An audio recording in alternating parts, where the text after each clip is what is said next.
مسلمانوں کو روزہ رکھنے سے کتنا ثواب ملتا ہے اور کیا فضیلت ہے، حدیث کی روشنی میں دلیل کے ساتھ اس ویڈیو میں ہم جانیں گے۔ حضرت ابو ہریرہ رضی اللہ تعالی عنہ نے کہا کہ رسول اللہ صلی اللہ تعالی علیہ وسلم نے فرمایا کہ جو شخص ایمان کے ساتھ ثواب کی امید سے روزہ رکھے گا تو اس کے اگلے گناہ بخش دیے جائیں گے،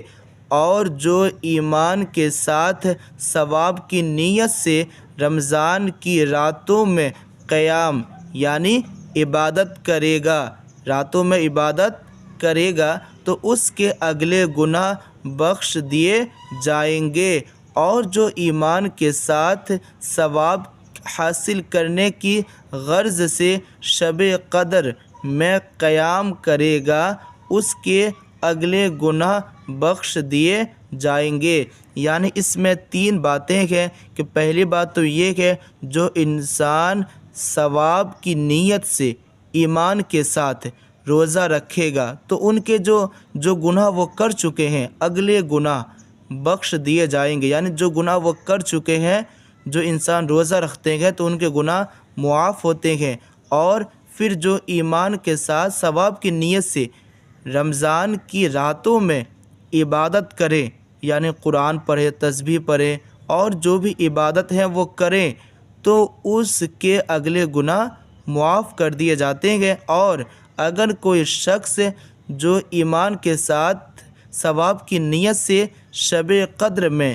عبادت کرے، جو شب قدر کی رات ہے اس میں عبادت کرے، تو اس کے بھی گناہ معاف کر دیے جاتے ہیں۔ یہ مسلم شریف جلد نمبر 1 صفحہ نمبر 259 پہ لکھا ہوا ہے، اور یہ مشکوٰۃ شریف کی بھی حدیث ہے۔ حدیث نمبر 2، حضرت ابو ہریرہ رضی اللہ تعالی عنہ نے کہا کہ رسول کریم علیہ الصلاۃ والسلام نے فرمایا کہ جب ماہ رمضان یعنی رمضان کا مہینہ شروع ہوتا ہے تو آسمان کے دروازے کھول دیے جاتے ہیں، یعنی جو رحمت کے دروازے ہیں وہ کھول دیے جاتے ہیں، اور ایک روایت میں یہ ہے کہ جنت کے دروازے کھول دیے جاتے ہیں اور دوزخ کے دروازے بند کر دیے جاتے ہیں، اور شیاطین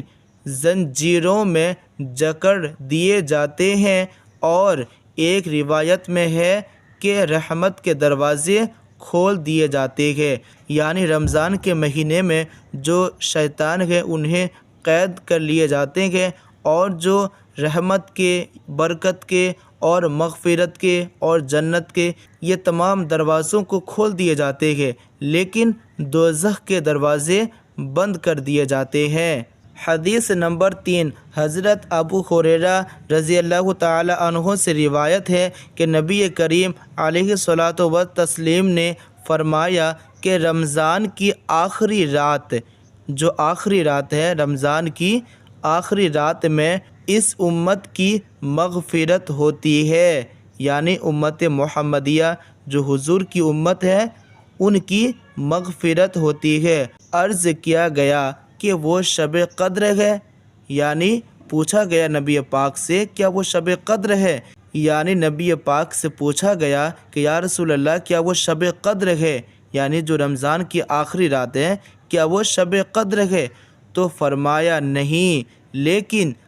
کام کرنے والوں کو اس وقت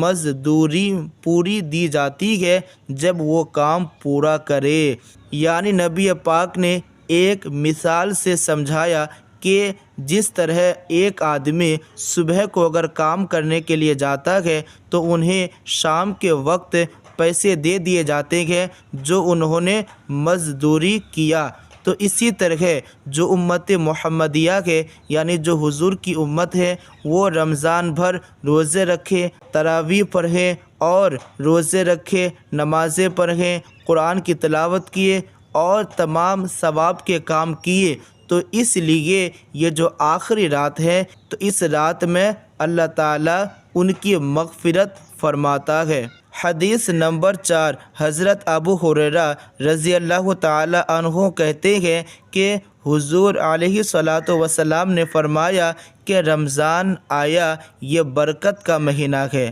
رمضان برکت کا مہینہ ہے۔ اللہ تعالیٰ نے اس کے روزے تم پر فرض کیے ہیں۔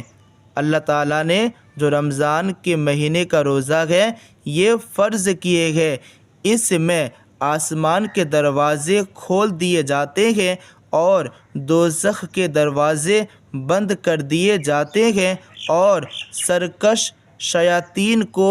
طوق پہنائے جاتے ہیں، اور اس میں ایک رات ایسی ہے جو 1000 مہینوں سے افضل ہے۔ جو اس میں برکتوں سے محروم رہا وہ بے شک محروم ہے۔ یعنی نبی پاک نے فرمایا کہ جو رمضان کا مہینہ ہے اس میں ایک رات ایسی ہے جو رات 1000 مہینوں سے افضل ہے، یعنی 1000 مہینوں کی عبادت سے افضل یہ رات ہے، اور وہ رات شب قدر کی ہے۔ جو اس میں برکتوں سے محروم رہا، یعنی جو اس رات کی برکتوں سے برکت حاصل نہ کر پایا، اپنے آپ کو اللہ سے توبہ استغفار کر کے اللہ کو راضی نہ کر لیا، اگر وہ محروم رہا تو بے شک وہ محروم ہے۔ اس لیے میں یہ کہتا ہوں کہ ابھی 2026 آنے والا ہے،